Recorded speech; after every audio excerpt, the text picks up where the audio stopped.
നമസ്കാരം, എല്ലാവർക്കും പുതിയൊരു വീഡിയോയിലേക്ക് സ്വാഗതം. ഈ വരുന്ന ഡിസംബർ മാസം 8-ാം തീയതി അറിയാം നടൻ ദിലീപിനെ ശിക്ഷിക്കുമോ അതോ വെറുതെ വിടുമോ എന്നത്. അന്നു തന്നെ അറിയാം അദ്ദേഹത്തിൻ്റെ വിധിയും ഭാവിയും.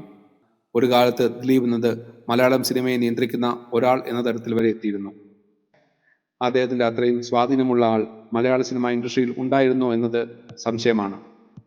കഴിഞ്ഞ കുറേ കാലമായി അദ്ദേഹത്തിൻ്റെതായി പുറത്തുവരുന്ന എല്ലാ സിനിമകളും വൻ പരാജയങ്ങളാണ്. ഇനിയിപ്പോൾ ദിലീപിൻ്റെതായി അടുത്ത മാസം 18-ന് പുറത്തു വരുന്ന ഭയം ഭക്തി ബഹുമാനം വമ്പൻ ഹൈപ്പിൽ റിലീസിന് തയ്യാറാകുന്ന സിനിമയാണ്. ഇനി ഡിസംബർ 8-ന് ദിലീപ് കുറ്റമുക്തനായാൽ അത് അദ്ദേഹത്തിൻ്റെ വൻ ഉയർത്തെഴുന്നേൽപ്പിന് കളമൊരുക്കും. വർഷങ്ങളായി ചുമന്നിരുന്ന നെഗറ്റീവ് ഇമേജ് ഒറ്റയടിക്ക് മാറും. ജനങ്ങളുടെ ഇടയിൽ അദ്ദേഹത്തിന് വൻ സഹതാപ തരംഗം ഉണ്ടാകും. ഡിസംബർ 18 റിലീസാകുന്ന പുതിയ സിനിമയ്ക്ക് വരെ അത് വൻ തിരിച്ചുവരവിൻ്റെ വാതിലാകും.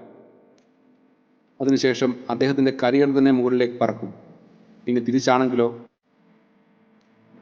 അദ്ദേഹം കുറ്റക്കാരനാണെന്ന് തെളിഞ്ഞാൽ ദിലീപ് എന്ന നടൻ്റെ കരിയർ തന്നെ തകർന്നു പോകും.